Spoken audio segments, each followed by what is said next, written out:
Olá, tudo bem? Paz, palavra de Deus para compartilhar com você na reflexão de 29 de novembro, cuja leitura do dia é em Tito e também Jeremias 49:50. Pega a sua Bíblia, por favor, dá pausa no vídeo, não é ao vivo.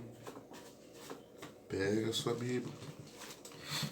Tito, capítulo 2, versículo 1, diz-nos assim a santa e poderosa palavra de Deus. Tu, porém, fala o que convém à sã doutrina.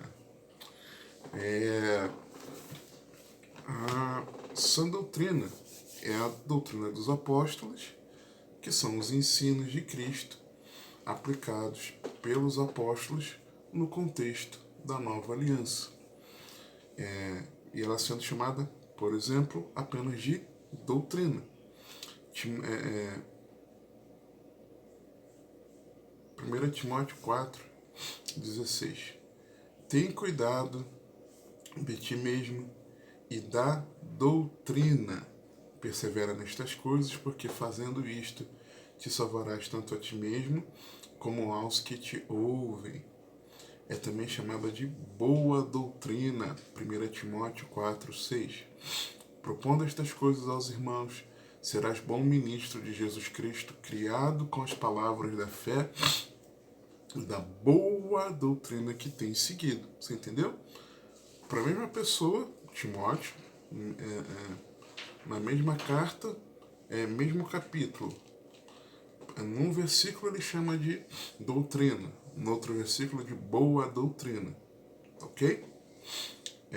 Hebreus 6:1-3. Poderia ter usado aqui também outro texto, mas vamos nesse. Também é chamado de doutrina de Cristo.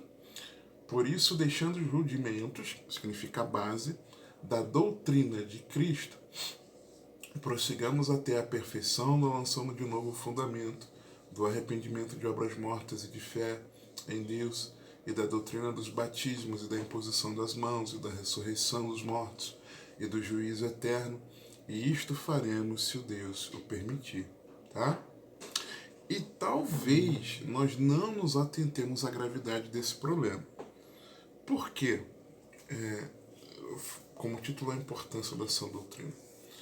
São tempos que nós vivemos de rejeição à doutrina. São tempos de rejeição. Porque lembra na reflexão anterior, quando falando sobre 2 Timóteo, falava aqui sobre os tempos trabalhosos dos últimos dias, e que eu li esse texto, parte do que eu li, vou ler aqui. 2 Timóteo 4, de 1-5.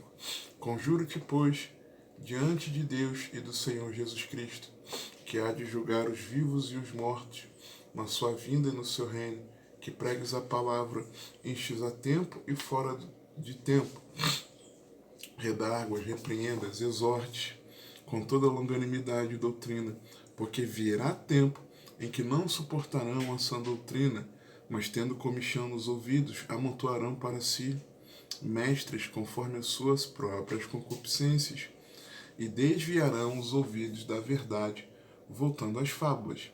Mas tu, ser sóbrio em tudo, sofre as aflições, faz a obra de um evangelista, cumpre o teu ministério. Lembra? Se você não assistiu, recomendo que você assista, tá? Reflexão sobre os tempos trabalhosos dos últimos dias. Então, viria um tempo em que as pessoas, os evangélicos, tá, não suportariam a sã doutrina, mas com o comichão no ouvido, ajuntariam meios de ouvirem aquilo que eles gostassem de ouvir da palavra de Deus, tá? Trocando a sã doutrina, a verdade, por ilusão, ok? Então é importante compreender isso. Estamos neste momento em que as pessoas podem amontoar para si o conteúdo que elas gostam. Elas podem amontoar para si como livros, aquilo que gostam, tá? Mas como elas podem amontoar para si inscrevendo-se nas redes sociais, seguindo nas redes sociais, inscrevendo-se nos canais no YouTube. Elas podem amontoar para si aquilo que elas gostam, tá? Naquela época não teria como, hoje tem como. Então, estamos nesse tempo, são tempos de que a sã doutrina tem sido rejeitada. E ser contrário à sã doutrina, isso é pecado.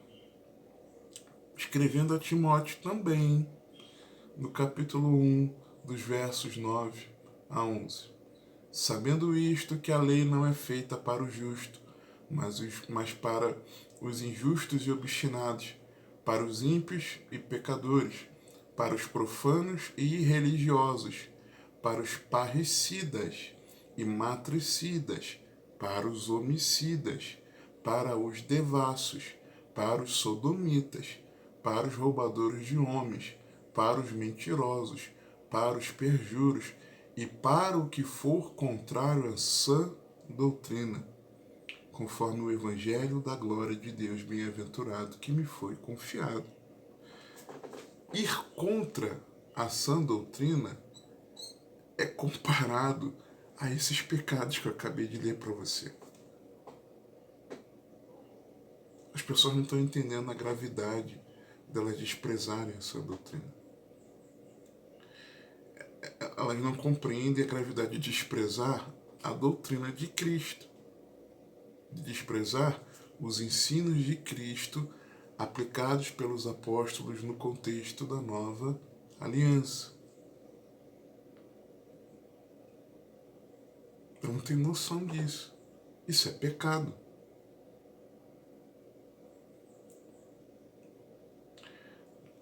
Para te dar um exemplo, Jesus, Mateus capítulo 7,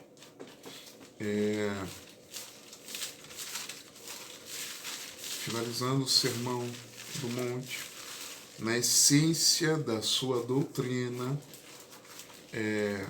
Jesus ele diz o seguinte, versículo 21, capítulo 7.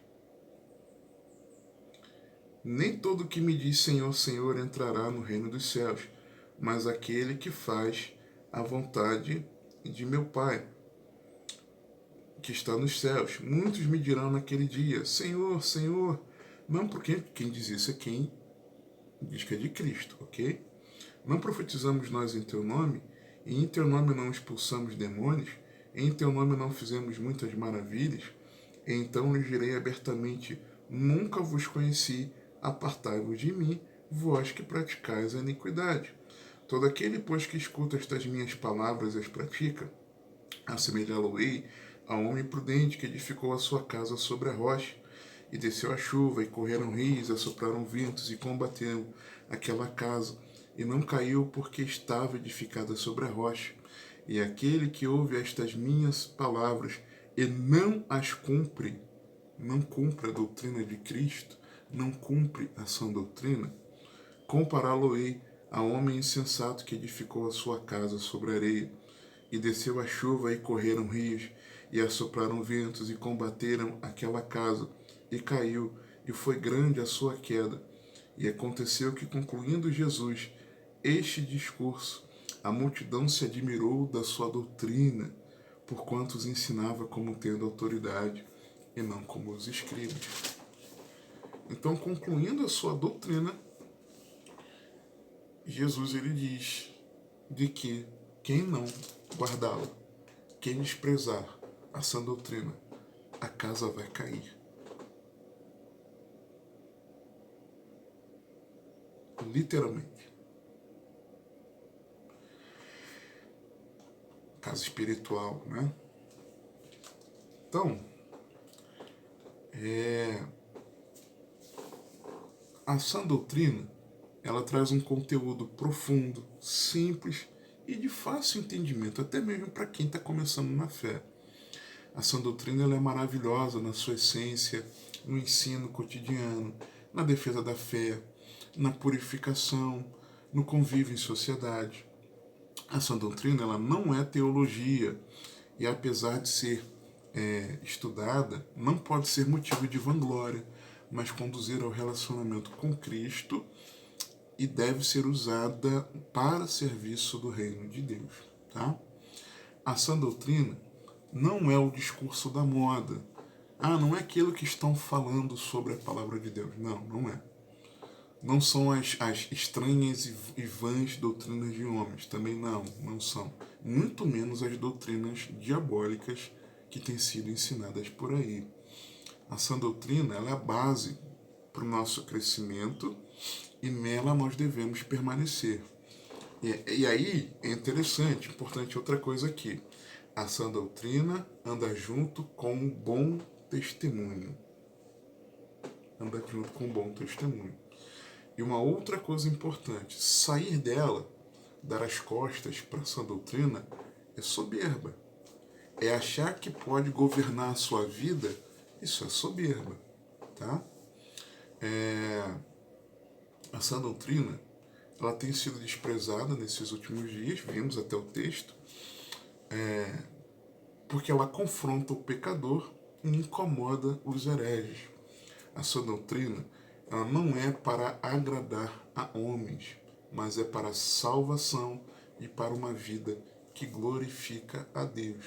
Todos esses textos, todas essas frases, são com base em textos que eu compartilhei na reflexão A Maravilhosa Doutrina de Cristo.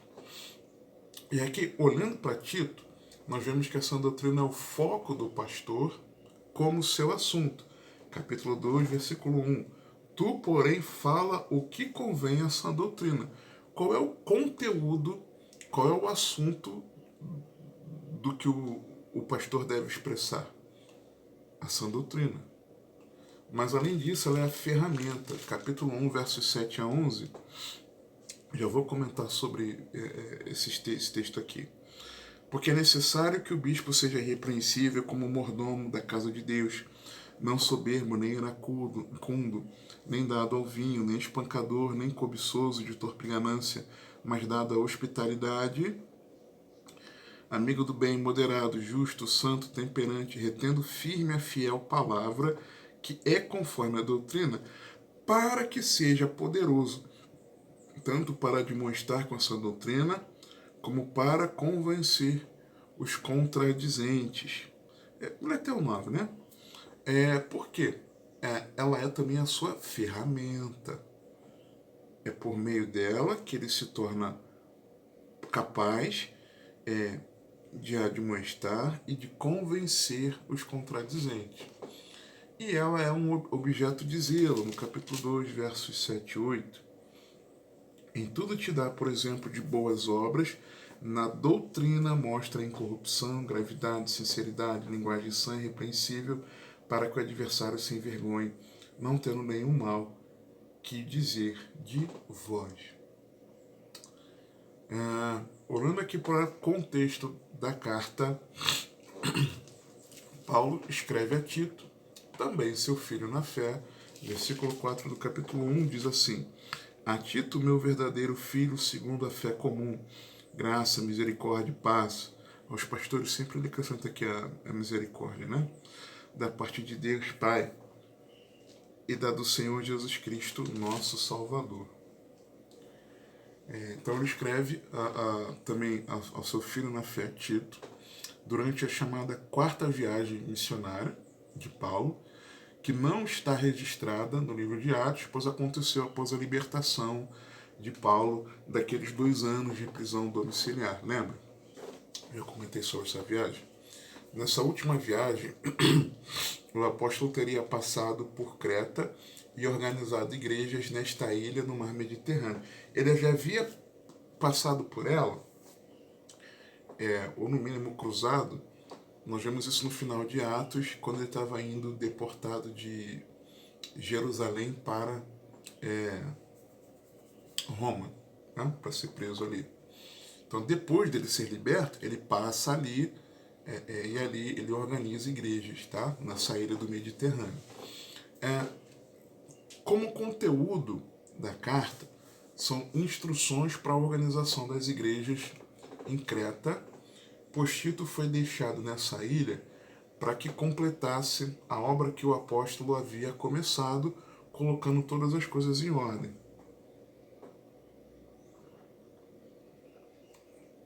Versículo 5 do capítulo 1, olha o que nos diz, por exemplo. Por esta causa te deixei em Creta, para que pusesses em boa ordem as coisas que ainda restam, e de cidade em cidade estabelecesses presbíteros como já te mandei. E aí, dentre essas coisas que ele deveria colocar em ordem, constituir presbíteros, os pastores, né? Confrontando os falsos mestres, instruindo os irmãos a serem exemplares em Cristo.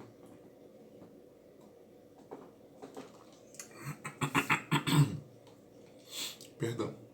No capítulo 1, nós vemos que aflora como conteúdo a importância de uma boa liderança na qualificação dos presbíteros para uma igreja em ordem.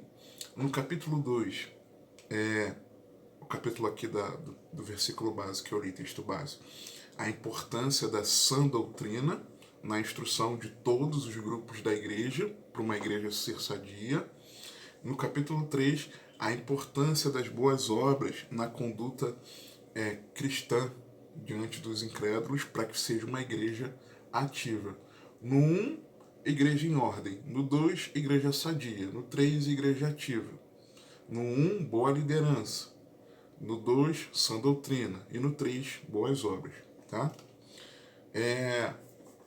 Assim como as duas epístolas a Timóteo, ela é chamada também de uma epístola pastoral, porque é endereçada a uma pessoa e não a uma igreja. Uma pessoa sendo um pastor. Porque Tito estava encarregado do cuidado pastoral do rebanho de Deus. A sua forma e o seu conteúdo são muito semelhantes à 1 Timóteo, tá? A carta é muito parecida com 1 Timóteo. E ela até foi escrita mais ou menos na mesma época, tá? Ela foi escrita provavelmente no ano 64 depois de Cristo. Diferente da segunda epístola, que foi a última escrita, já Paulo na segunda prisão em Roma, já prestes a morrer, tá? As três epístolas pastorais, primeira e segunda a Timóteo e a Tito, elas formam uma espécie de triunidade. Por quê?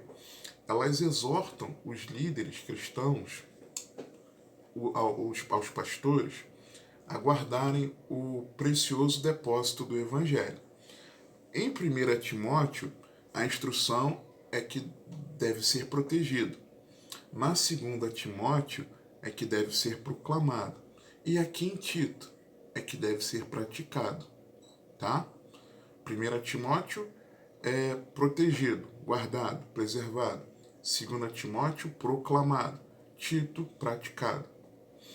A ênfase a Timóteo está na doutrina, apesar de que na primeira está mais no ensino e na segunda mais na prática. Já em Tito, a ênfase está nas boas obras. Existem vários versículos, provavelmente vou falar no final, mencionando sobre a importância da prática das boas obras. Os dois pastores, Timóteo e Tito, eles eram dos principais companheiros e cooperadores no trabalho missionário de Paulo. Apesar de Tito não ser mencionado em Atos,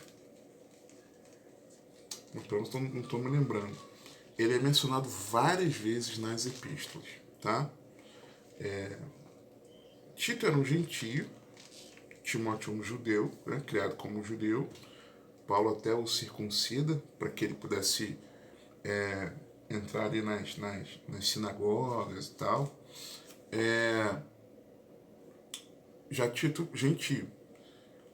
Tito, ele era mais velho, mais experiente, mais forte fisicamente e em personalidade do que Timóteo, não sendo necessário ser incentivado e estimulado. Por que eu digo isso? Porque Timóteo, em todo momento, Paulo está meio que trabalhando o emocional de Timóteo, tá? Já que com Tito ele é escalado por algumas missões meio casca-grossas, né? Ele mostra ali uma firmeza, uma fidelidade, uma capacidade, uma sabedoria. Lembra lá que aquela viagem, quando Paulo ele sai tá saindo de Éfeso, achando até que ele fosse morrer, ele havia passado por Corinto, tá? Anteriormente, e ele manda Tito para lá, para Tito verificar como é que estavam os irmãos, e ele só fica bem quando Tito volta. Ele só se sente consolado quando Tito volta. Por quê? Porque ele havia deixado carta muito firme, né, muito contundente contra o pecado daquela igreja. Você lembra de 1 Coríntios, por exemplo, é uma carta que ele acaba com a igreja. No final ele mostra o amor dele, né, para a igreja, mas ele, por amar, por serem filhos na fé, ele fala a verdade firme, duro. Ele é duro, mas ele fala em amor. Mas ele ficou preocupado como é que os irmãos tinham recebido a carta. Aí, 2 Coríntios 7, 5 a 7, por exemplo, nos diz o seguinte: porque mesmo quando chegamos à Macedônia, a nossa carne não teve repouso algum. Antes, em tudo fomos atribulados por fora, combates, temores por dentro. Mas Deus, que consola os abatidos, nos consolou com a vinda de Tito. Tem gente que só separa esse versículo aqui e acha que, temos de ser consoladores como Tito era. Não é isso que o texto está dizendo. O texto está dizendo que do jeito que Paulo estava, a vinda de Tito o consolou. Por quê? Porque Tito havia sido enviado aos coríntios com uma missão, tá? Ele explica aqui na continuação dos versículos. E não somente com a sua vinda, ou seja, não é porque ele veio, mas também pela consolação que foi consolado por vós, contando-nos as vossas saudades, o vosso choro, o vosso zelo por mim, de maneira que muito me regozijei.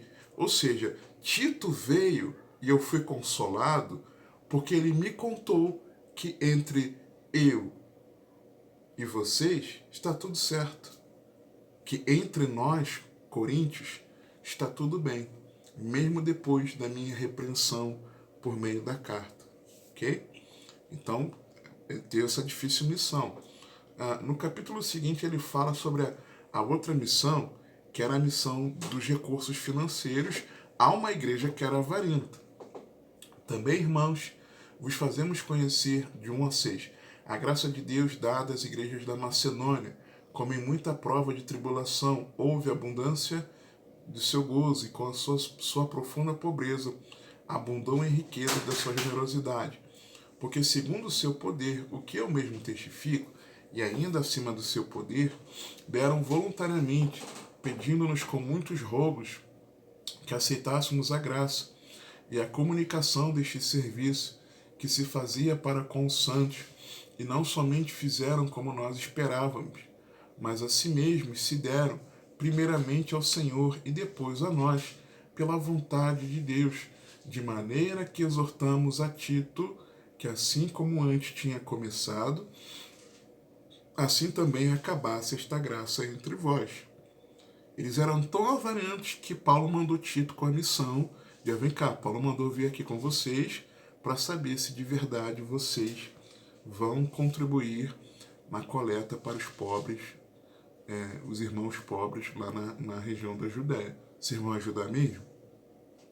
Então, ele teve essa missão. E teve uma missão, além dessa missão em Corinto, essas duas, ele teve uma missão também em Creta, aqui referenciado na carta. Havia uma terrível reputação de Creta ser uma região de pessoas desonestas, mentirosas, violentas e inclinadas à preguiça e à glutonaria. Tá? Então ele foi para uma região de pessoas difíceis. versículo 9 ao 13. Retendo firme a fiel palavra que é conforme a doutrina, para que seja poderoso, tanto para admoestar com a sã doutrina, para como convencer os contradizentes. Aí ele diz o porquê. Ele está falando da sã doutrina, tá? Ele diz o porquê.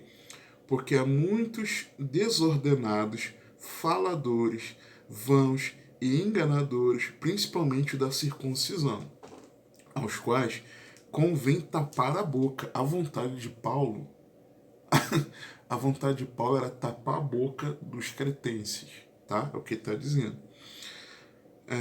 Homens que transtornam casas inteiras, ensinando que não convém por torpe ganância. Um deles, seu próprio profeta, disse: os cretenses são sempre mentirosos, bestas ruins, ventres preguiçosos.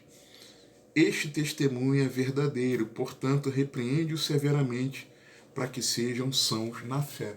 Eles eram difíceis. Então, Paulo manda Tito só para a missão casca-grossa. Você está entendendo? Ele tinha um perfil diferente do perfil de Timóteo. Não que Timóteo não fosse muito útil ao ministério de Paulo, fosse seu filho na fé, um homem de Deus, né? Claro que foi. Mas estava Paulo toda hora encorajando Timóteo, trabalhando o emocional de Timóteo, tá? E aí é importante, né, nós vermos que algumas vezes a dura repreensão em amor, com sabedoria, na capacitação do Espírito Santo e em sinceridade, faz-se necessária não para levar o repreendido a uma morte espiritual, mas sim para que ele seja restaurado e mantenha-se saudável na fé em Cristo, tá? E aqui nesse contexto, Paulo demonstra, quando ele cita aqui o versículo 12, um deles, seu próprio profeta, disse, os cretenses. Por quê? Quando ele orienta a repreendê-los severamente, porque eles não eram fáceis, esse profeta que ele menciona é o Epímenes, tá? Quem é o Epímenes? Ele é alguém que teve participação fundamental na história que Paulo usou como contextualização e gancho na sua pregação do Evangelho no Areópago, em Atenas, mostrando que conhecia a história da cidade enquanto aguardava notícias da igreja em Tessalônica, igreja aos Tessalonicenses. E ali, estando em Atenas, ele se viu conduzido a fazer algo diante da idolatria. E quando ele tem aquela pregação que ele usa como gancho o altar ao Deus desconhecido, né? Havia ali uma praga terrível, né? Cerca de 6 séculos antes. E para tentar resolver o problema, eles ofereceram sacrifício para vários deuses ali representados, e nenhum deles fez cessar a praga. Quando chamaram Epímenes, também conhecido como filósofo e profeta, reconhecido e citado aqui nesses versículos de Tito, como alguém que deu um testemunho verdadeiro. O que Epímenes fez? Ele colocou várias ovelhas no Areópago e disse que elas indicariam o local onde o Deus verdadeiro deveria ser adorado. A experiência aconteceu, provavelmente de manhã bem cedo, o horário em que as ovelhas estariam ali famintas, o que dificultaria elas parar em determinado local. Elas iam para onde tivesse comida, sem um local específico. Não apenas elas deixaram de comer, como não pararam em frente de nenhuma das estátuas. Pelo contrário, elas pararam num local vazio, algo assim que seria inimaginável. Então o filósofo indicou que ali deveria ser construído um altar ao Deus desconhecido e não foi colocada nenhuma estátua em cima dele. E aquelas ovelhas ali foram sacrificadas e logo ali mesmo a praga ela cessou. Paulo conhecia essa história quando apontou o altar, e quando ele escreve isso aqui é porque ele conhecia também do conteúdo de Epímenes, tá?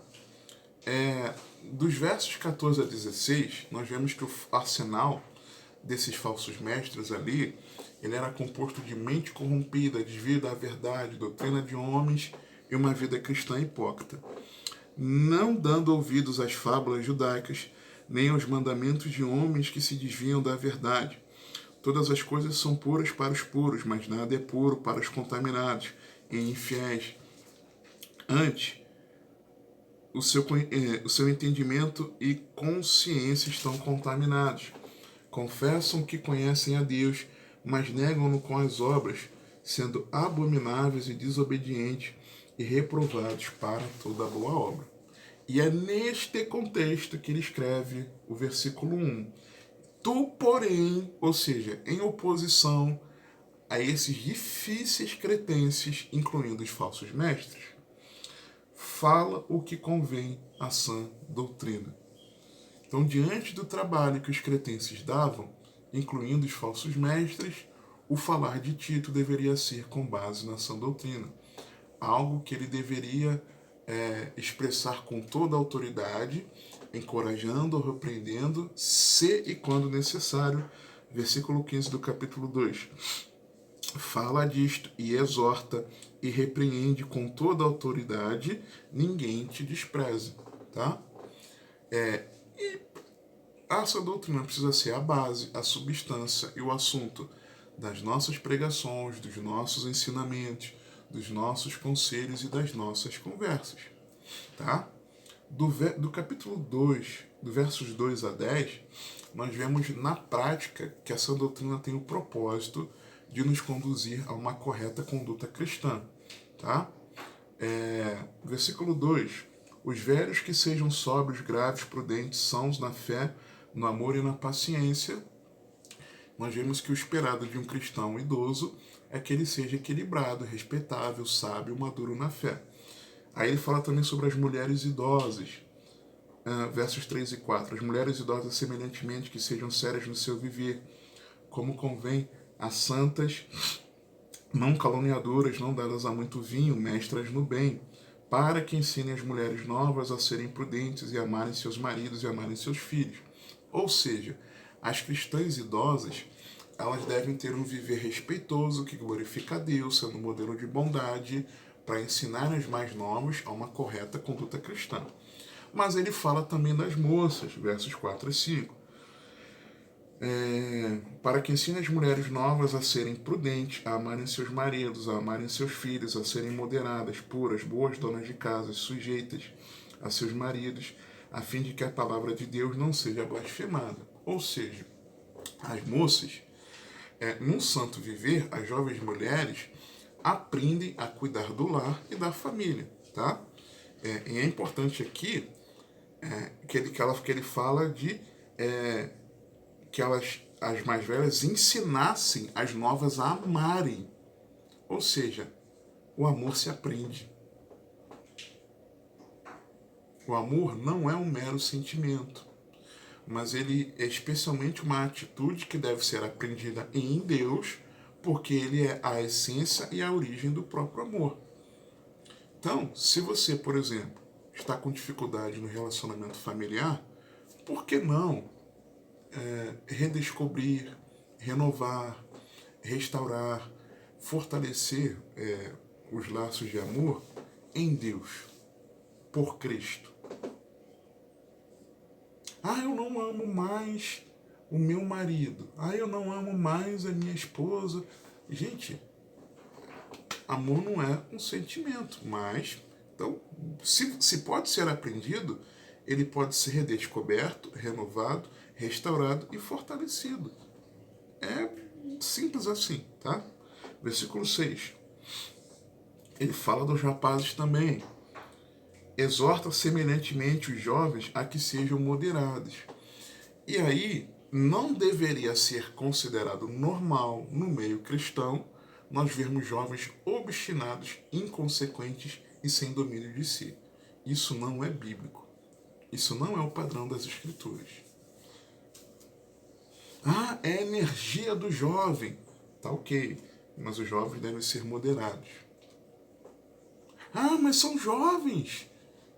Gente, está na Bíblia. Está na Bíblia, tá? Os pastores, versos 7 e 8 que eu já li, né? E aí eu quero ir além dos que cuidam do rebanho de Deus. A palavra de Deus nos lábios ou nos dedos hoje em dia, né? De todo cristão maduro, que deveria ser exemplo, ela precisa ser transmitida em pureza, reverência, sem meias verdades, tá? Num falar que não pode ser mundano, impuro, de palavreado, de gírias, de constante brincadeiras. Não deve ser assim, tá? Versículos 9 e 10. Exorta os servos a que se sujeitem a seus senhores, e em tudo e agradem, não contradizendo, não defraudando, antes mostrando toda boa lealdade, para que em tudo seja ornamento da doutrina de Deus, nosso Salvador. Ou seja, para os trabalhadores, no trabalho, adornamos o Evangelho de Jesus Cristo que pregamos, embelezando, tornando atraente,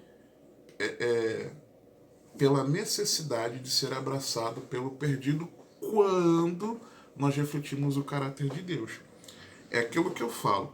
O testemunho não prega, tá? Alguém de boca fechada não prega o Evangelho.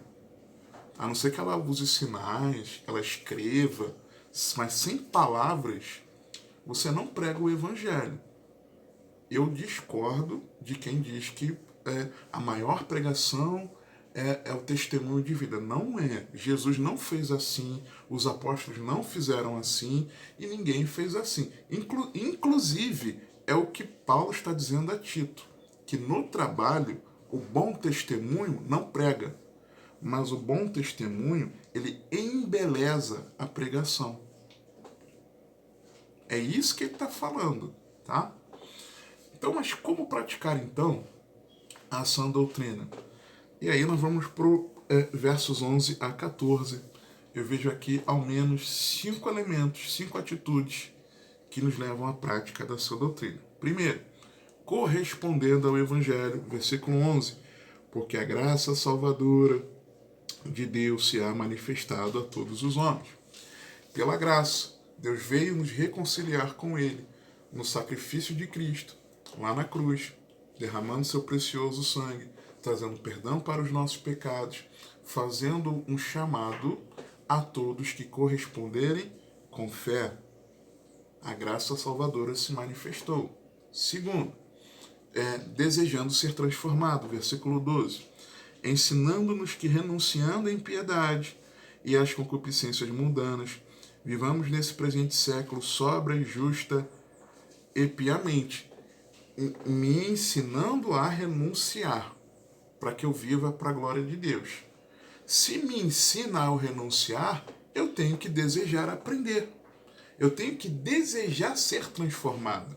Porque a graça, além de nos salvar, a graça é muito mais, vai além de um favor imerecido. Ela nos instrui, ela faz várias coisas que eu já comentei em umas reflexões aqui sobre graça.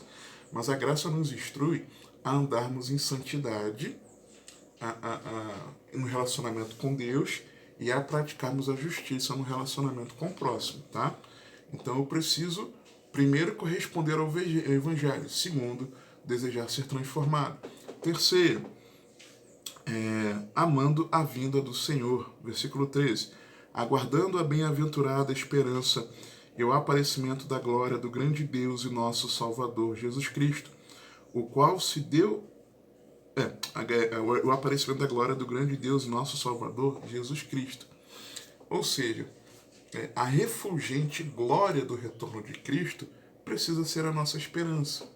Esperar que Jesus rasgue os céus, vindo com poder e grande glória, precisa arder o nosso coração. A eternidade, ela precisa estar no nosso coração e não o desfrute aqui da terra. Estamos aqui, vamos aproveitar a vida que Deus nos proporciona, nos dá? Vamos.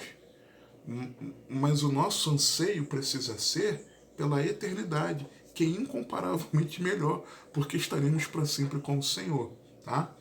Quarto lugar, versículo 14, é colocando Jesus no centro da nossa vida, o qual deu a si mesmo por nós, para nos remir de toda a iniquidade e purificar para si um povo seu especial, zeloso de boas obras.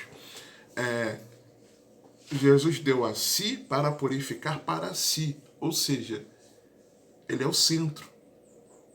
Se a nossa vida não girar em torno, eu pratico a sã doutrina, eu guardo a sã doutrina, a doutrina de Cristo, eu vivo os ensinamentos de Cristo, olha como eu sou um servo de Deus. Se você faz isso querendo se colocar no centro, está errado. É Jesus que é o centro. Foi Jesus que deu a si para separar um povo para si. Ele é o centro. É por ele, por causa dele, para ele. Não tem a ver comigo e com você, tem a ver com Jesus. Você está entendendo? Então, se a nossa vida não girar em torno de Cristo, incluindo a nossa conduta cristã, tem algo muito errado na nossa caminhada de fé, ok? E quinto, em último lugar, zelando por boas obras.